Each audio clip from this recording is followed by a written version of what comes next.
A tragédia em Brumadinho completou ontem um ano. 259 pessoas morreram depois do colapso da mina Córrego do Feijão, operada pela Vale. 11 pessoas seguem desaparecidas.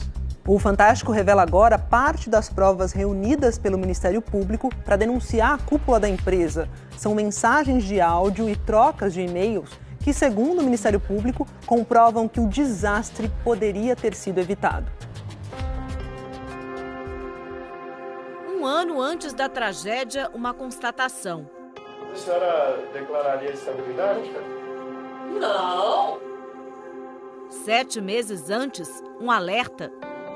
A gente viu que essa estrutura é uma estrutura que, de fato, a gente tem que olhar com cuidado, tratar com cuidado. Há poucos dias do desastre, uma denúncia ignorada. O normal é que todas as denúncias devem ser apuradas, o sigilo deve ser mantido, mas aqui era inespecífico, portanto não havia denúncia. São diálogos e depoimentos que revelam informações sobre o passado da barragem que se rompeu em Brumadinho. O crime não ocorreu no dia 25 de janeiro de 2019. É um crime que perdurou, ao menos, desde novembro de 2017 até a data do rompimento. Resultado de quase um ano de investigações realizadas pelo Ministério Público e pela Polícia Civil. O Fantástico teve acesso à íntegra da denúncia entregue para a Justiça na última terça-feira. São depoimentos, áudios, trocas de mensagens e imagens que ajudam a entender o desfecho trágico. Você vai ver agora o que essas provas revelam sobre a cronologia de um crime que, segundo o Ministério Público, começou muito antes do rompimento da barragem em Brumadinho. Em um e-mail de 9 de janeiro de 2019, que tem um assunto chamado A Verdade. Esse depoimento foi gravado pela polícia. Quem fala é o ex-diretor-presidente da Vale, Fábio Schwartzman, o homem que comandava a companhia na época da tragédia. O e-mail ao qual o delegado se refere foi recebido por Schwartzman 16 dias antes do rompimento da barragem. Um trecho foi lido durante o depoimento. Nossas instalações são carentes de investimentos correntes para adequação mínima. Estamos com recursos humanos deficitários e mal remunerados nas áreas de operação, manutenção e engenharia. Plantas incendiando, equipamentos quebrando, barragens no limite. Nos próximos anos, precisamos resgatar isso para que as condições mínimas de operação segura para as pessoas e instalações sejam garantidas. Não há como reduzir mais o custo na área operacional, porque isso precisa e deve ser feito no corporativo. Como foi tratada, por exemplo, essa informação? Essa informação é uma informação absolutamente muito específica, atira em todas as direções. E eu tenho em minha posse informações que são totalmente contraditórias com tudo que ele está dizendo. Ele confirma que a denúncia não foi apurada. Apenas a identidade do denunciante despertou o interesse do ex-presidente da Vale. A partir daí, o que aconteceu? Qual a providência, senhor? Na verdade, eu tenho que descobrir quem era esse cara. Essa orientação foi passada para outros diretores da Vale em um e-mail, também lido nesse depoimento. O senhor mandou uma mensagem na 13 de janeiro, com o seguinte conteúdo. Gostaria de descobrir quem é esse camarada que acha que pode escrever essa montanha de desaforos impunemente. O sujeito é um cancro dentro da nossa empresa e pode fazer mal a toda a organização. Grato. E na sequência o senhor também afirma: nós esgotamos todos os caminhos para identificar o camarada, inclusive todos os recursos de TI. Qual era o objetivo dessa movimentação? O objetivo era identificar quem era uma pessoa que ia contra uma diretriz que eu acreditava que era fundamental para que houvesse mais fluidez de informações dentro da companhia. Ele menciona no dia 9 de janeiro que tinham barragens no limite. O que significa barragem no limite? Eu lhe pergunto, eu não sou diretor, eu não sou presidente de uma empresa. Então, o senhor pesquisou o que é uma barragem no limite? Barragem no limite significa o seguinte: as barragens que a Vale tem em Minas Gerais estavam operando, chegando próximo ao seu limite de capacidade. O senhor apurou isso? Não, mas eu sabia disso. Um ano antes do e-mail anônimo, uma engenheira analisou as condições de segurança da barragem de Brumadinho. Maria Regina Moretti trabalhava na empresa de consultoria Pótamos, contratada pela Vale. No depoimento, ela confirmou que o local não obedecia a critérios internacionais de segurança. A senhora declararia estabilidade? Não. A engenheira disse que diretores da Vale tentaram convencê-la a refazer as análises. Eu mantive firme e não mudei de opinião. A partir daí parece que houve uma ruptura.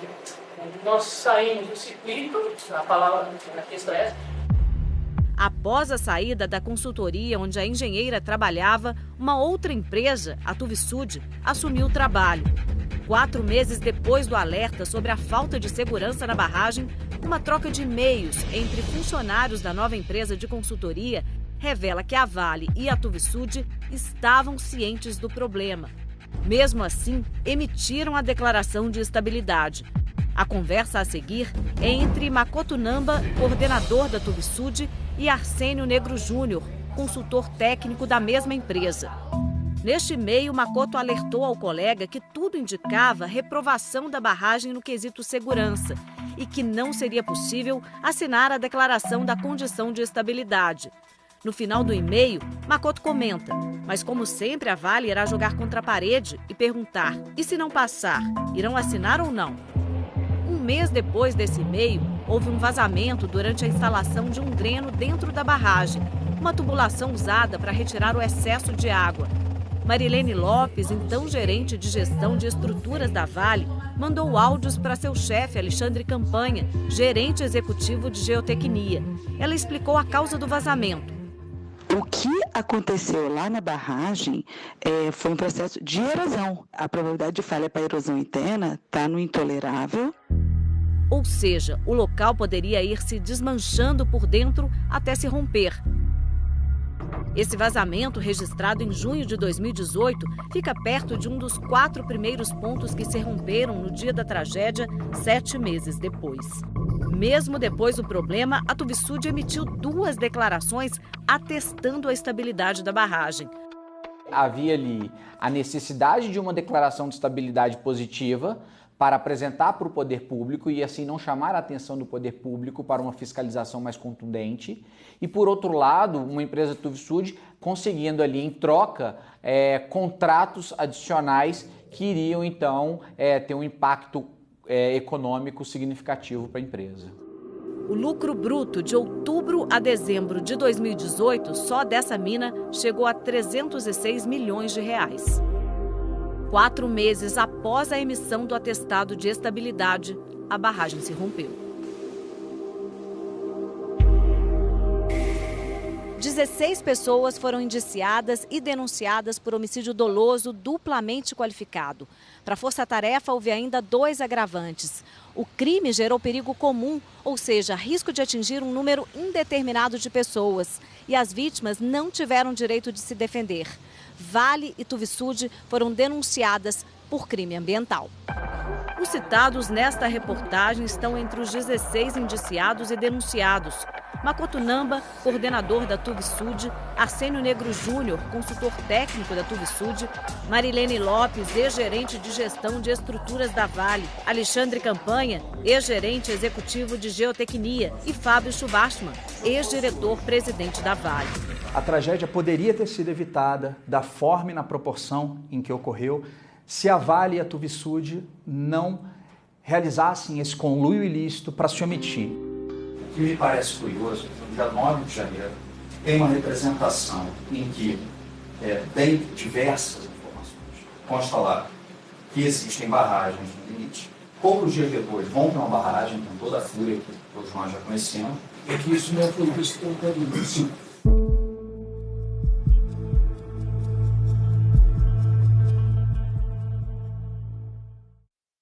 Em nota, Fábio Schwartzman afirmou que considera injusta a acusação de homicídio doloso e que jamais foi alertado de problemas que indicassem a possibilidade de rompimento da barragem.